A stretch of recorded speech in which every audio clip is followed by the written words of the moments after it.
औरतें पैदा नहीं होती, बनाई जाती हैं। women are not born as women, rather they are made women। तो जो women बनाई जाती है, सिमोन क्या मानती है? मानती है कुछ रूल्स हैं पैट्रियार्की के, जिन रूल्स को फॉलो करते करते जो फीमेल्स हैं, पैदा फीमेल के तौर पे हुई थी, लेकिन उन रूल्स को फॉलो करवाते करवाते फीमेल्स का हमने पर्सपेक्टिव, उनका इवोल्यूशन का ढंग, उसको मेल्स से अलग कर दिया। अब किसी चीज को मेल्स जैसे देखेंगे, जैसे बिहेव करेंगे, फीमेल्स वैसा नहीं करेंगी। इन्हीं फीमेल्स को हमने बना दिया विमेन और मेल्स को बना दिया मेन। तो सिमोन मानती है कि मेन और विमेन ये दो कल्चरल कॉन्स्ट्रक्ट हैं। कल्चरल कॉन्स्ट्रक्ट, कल्चर किस पर चलता है? कुछ नियमों पर। वो कहती है पैट्रियार्की का कल्चर कुछ नियमों से औरत और मर्द बनाता है। पैदा हुए थे नर्मदा, इनको औरत और मर्द बना दिया नियमों से। कैसे नियम से? सिमोन ने एग्जांपल दिया, मैंने उसी एग्जांपल का थोड़ा इंडियन वर्जन तैयार कर दिया है। एग्जांपल सिमोन का भी ऐसा, लेकिन मैंने उसमें सारा जो कंटेंट है उसको अपने से भर दिया है। हो सकता है आपको पहले एग्जांपल बताया हो। जब एक लड़का लड़की पैदा होते हैं, या कह ले नर मादा पैदा होते हैं, तो उनका सेक्स डिफरेंट है। Male female, these are two different sex identities. Sex identities में दो लोगों की बॉडी अलग अलग होती है।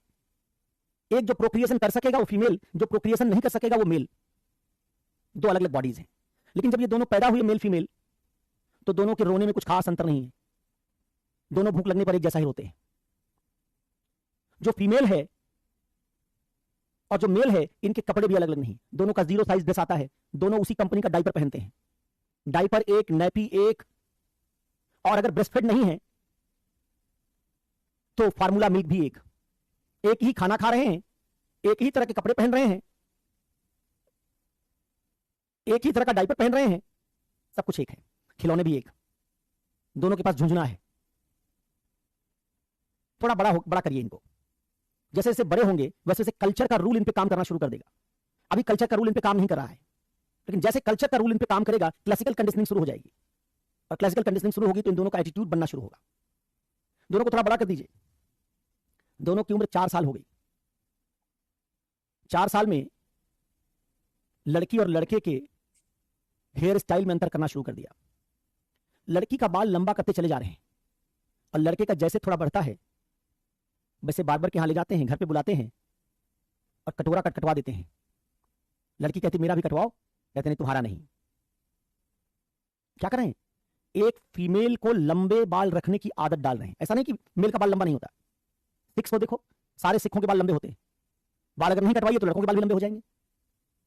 लड़की का बाल लंबा होने दिया, लड़के का हर बार कटोरा कटवा दिया।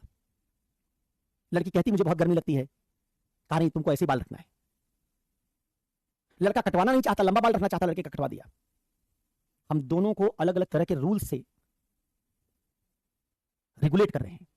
बर्थडे आया दोनों का, 5 साल के हो गए।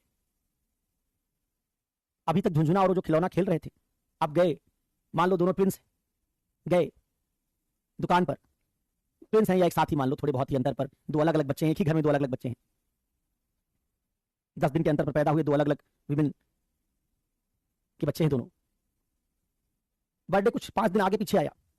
शॉप में गए, कहा कि बर्थडे के लिए कुछ दिखाओ, टॉय गिफ्ट में देना है।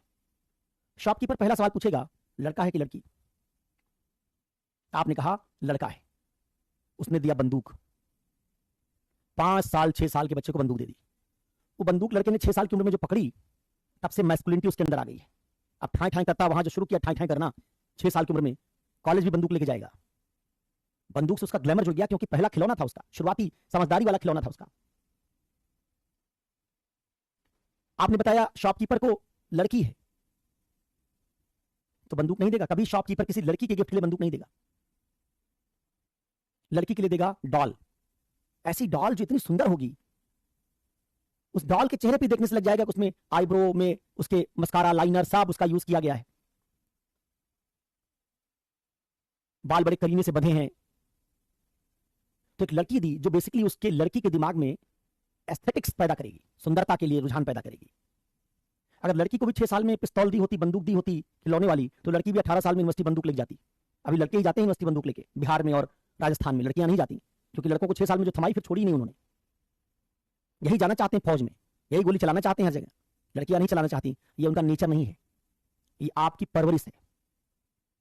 और दोनों बड़े हुए थोड़े, एक दिन लड़की को पकड़ के ले गए 10 साल की उम्र में, कान में 2 छेद करवाए, नाक में खूब रोई, मिठाई उठाई खिला दिया।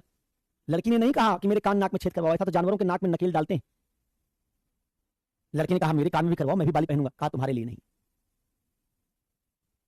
जब हम किसी की बॉडी को पियर्स करते हैं, इसका मतलब है कि हम उसको बता रहे हैं कि तुम्हारी बॉडी भी तुम्हारे अपने कंट्रोल में नहीं है, हम डिसाइड करेंगे कि इसके साथ क्या होगा। और बचपन से उसको कान में बाली और नाक में कील पहनने की आदत डाल दी, नोज रिंग पहन रही है, नोज पिन पहन रही है। और थोड़े बड़े हुए दोनों, लड़की स्पोर्ट्स में बहुत मन लगाती है, 15-16 साल की हो गई, स्टेडियम जाना चाहती है, उसको कह रहे हैं घर में लूडो खेलो, कैरम खेलो, यहीं बैडमिंटन खेल लिया करो अपनी मम्मी के साथ, अपने पिताजी के साथ। और लड़का घर घुस्सू है, घर से बाहर जाना ही नहीं चाहता, उसको बार बार भेजते हैं घर से बाहर निकलो। लड़की घर से बाहर रहना चाहती है, उसको घर के अंदर ले आ रहे हैं। लड़का घर के बाहर जाना नहीं चाहता, उसको भेज रहे हैं। लड़की का किचन में बिल्कुल मन नहीं लगता, उससे कह रहे हैं किचन में तो आओ, सीखो, जहां आगे जाओगी वहां क्या होगा। हालांकि थोड़ा बदलाव अब आ रहा है, लेकिन अभी भी रूरल इंडिया में लड़कियों से माना जाता है कि उनको खाना बनाना आना चाहिए। लड़के का मन किचन में लगता है तो पेरेंट्स कह देते हैं तुम्हारा काम नहीं है। 18 साल के हो गए दोनों, लड़का थोड़ा रूड है। लड़के को माँ बाप सिखाते रहते हैं कि जब भी कोई आदमी मिले मुस्कुराया करो, इतना रूड मत रहा करो, रूखापन मत दिखाया करो। और लड़की बहुत हंसमुख है, बहुत जॉली है, छत पे जाती है, सबको देख के मुस्कुराती रहती है। 18 साल की हो गई है। लड़की को समझाते हैं मुस्कुराया मत करो, सबको देख के नहीं मुस्कुराते। लड़के के बारे में आपने कभी नहीं सुना होगा हंसा तो फंसा, सिनेमा एक बना था, हंसी तो फंसी। मतलब लड़की हंसेगी तो वो उसके कैरेक्टर पर क्वेश्चन मार्क है, लड़का हंसेगा तो बहुत बढ़िया विनम्र है। लड़की बहस करती है तो कहते हैं जुबान तुम्हारी कैंची की तरह चलती है। लड़का बहसबाज होता है, कहते हैं कितना आर्गुमेंटेटिव है, बहुत बड़ा वकील बनेगा, आईएएस बनेगा पक्का। तो we have to cultural set of rules through which we create men and women. पैदा नहीं हुए थे, लड़की को बैठाना सिखाते हैं, क्रॉस लेग बैठो। लड़का कैसे भी केयरफ्री बैठा रहता है, उसको नहीं टोकते हैं। लड़की को एहसास कराते हैं कि तुम्हारे शरीर में कुछ ऐसा है, तुमको शर्मिंदगी होनी चाहिए। लड़की अपने बॉडी के बारे में, पीरियड्स के बारे में, मेंस्ट्रुअल साइकिल के बारे में बात नहीं कर सकती, which is a biological phenomenon, but she can not talk about it openly. ये नहीं कह सकती कि आज मैं नहीं आऊंगी खेलने, आज पीरियड्स है। जोर से अपने घर के बाहर खड़ी होकर उसको पार्क में कुछ लोग बुला रहे लड़के लड़कियां खेलने के लिए, वैसा नहीं कहेगी 15 साल की 16 साल की लड़की कि पीरियड्स चल रहे नहीं आऊंगी। लड़के को कहीं चोट लगे तो कह देगा तुरंत कि चोट लगी है या मैं फील नहीं कर रहा हूं ठीक, आज नहीं आऊंगा। तो हमने लड़कियों में उनकी अपने बायोलॉजिकल प्रोसेस के लिए भी शर्मिंदगी भर दी, उनको घर के अंदर की जिंदगी के लिए तैयार किया,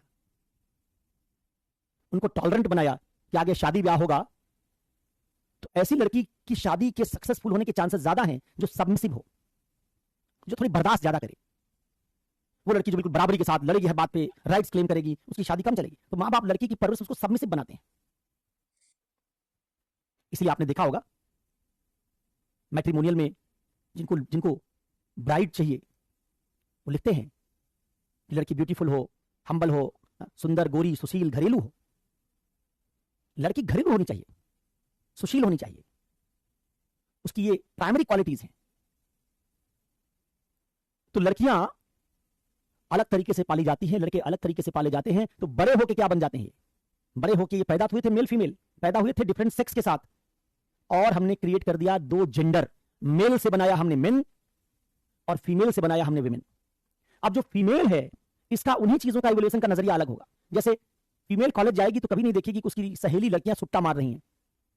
12th क्लास में या ग्रेजुएशन में उसने देखा कि लड़कियां सुट्टा मार रही हैं, लेकिन लड़का तो देखेगा कि 12th क्लास के बच्चे जो बड़े हो गए, सीनियर बॉयज हैं, कॉलेज गोवर्स हैं, वो सुट्टा मार रहे हैं।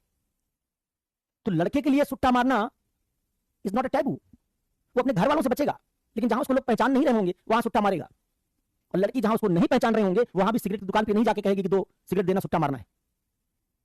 पान की दुकान पर, गुटखे की दुकान पर पुरुषों की भीड़ दिखाई देगी, लड़कियों की नहीं। अब सुट्टा मारने से अगर हेल्थ का कोई नुकसान है तो लड़का लड़की दोनों को होगा, तो लड़की को क्यों रोक दिया? किसी कस्बे में चले जाओ, इंग्लिश वाइन बियर जहां बिक रही हो, पाओगे सारी भीड़ लड़कों की दिखाई देगी, एडल्ट की। आप किसी गांव में जाइए और वहां कुछ लोग बैठे हों, 20 साल 30 साल 40 साल के, वहां 40 साल का कोई आदमी सुट्टा पी रहा हो, सिगरेट पी रहा हो, बीड़ी पी रहा हो। आप कभी ये नहीं कहेंगे कि इस आदमी का कैरेक्टर खराब है। ये कह सकते हैं कि सुट्टा ये पी रहा है, इसकी हेल्थ के लिए ठीक नहीं होगा। लेकिन 10 लोग अगर गांव में कहीं बैठे हैं और एक आदमी सिगरेट पी रहा है खुले में, कोई कैरेक्टर पर सवाल नहीं उठाएगा। लेकिन एक 40 साल की लड़की 10 लोगों के बीच में सिगरेट पीने लगे तो लोग ये नहीं कहेंगे कि इसकी हेल्थ का नुकसान है, कहेंगे इसका चरित्र खराब है।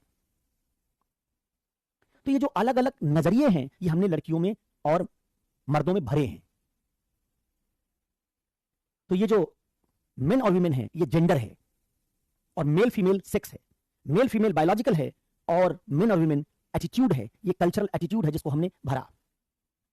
तो क्या किया, औरत पैदा नहीं हुई थी, औरत हमने बनाई, शर्मिंदगी उसमें भरी, तुमको आगे घर चलाना है ये भरा, किचन का काम तुमको सीखना है भरा, कपड़े लत्ते कैसे पहनने हैं ये हमने उसको सिखाया, उसका एटीट्यूड बनाया कि तुमको इस तरह के कपड़े पहनने चाहिए।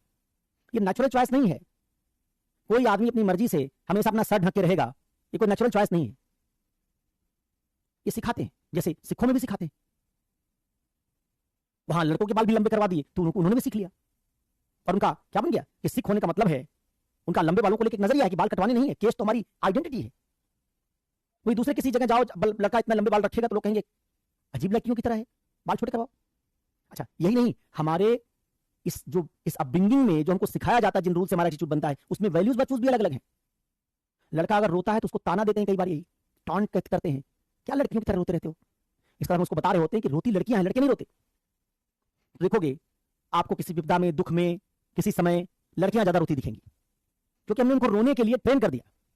लड़का रोया तो बार बार टॉन्ट किया, लड़के में भी इमोशन वैसे ही है, लेकिन बार बार रोने पे कह दिया तुम लड़के होकर रो रहे हो, मर्द होकर रो रहे हो, तो उसको ये लगता है कि मर्द होकर रोएंगे तो हमारी इमेज खराब हो जाएगी। So stopped. He learned that crying is not good. और लड़की ना रोए। अब तो शादी ब्याह में है, जब हम शादी ब्याह करते हैं तो खुशी से करते हैं, लेकिन आज भी शादी ब्याह के बाद अगर एक लड़का लड़की अपने घर में मूव कर रहे हो, ससुराल तो कम लोग जाते हैं, तो भी कई बार लड़की रो देती है। लड़का नहीं रोता, विदाई हो रही लड़की की, जा रही है अपने पति के साथ, एक बार रोएगी, नहीं रोएगी तो लोग कह देते हैं मोहल्ले वाले कि ऐसी लड़की थी, रोई नहीं, शादी के बाद जा रही थी, रोई नहीं। तो लड़की बहुत खुश दिखे शादी के बाद, हालांकि अब तो थोड़ा माहौल बदल गया, बहुत खुश दिखे, खूब हंसती रहे, जब विदाई हुई हो तो उसको गांव के लोग पहचान नहीं पाएंगे बहुत, कितना खुश दिख रही थी, बताइए घर से जा रही थी कि रोई नहीं, दो बूंद आंसू नहीं गिरा। लड़का रोने लगे तो कहीं कैसा लड़का था, रो रहा था। तो ये जो सारा आपका कल्चरल सेट है, सो क्या कहते हैं, इसी को कहते हैं क्लासिकल कंडीशनिंग। Classical conditioning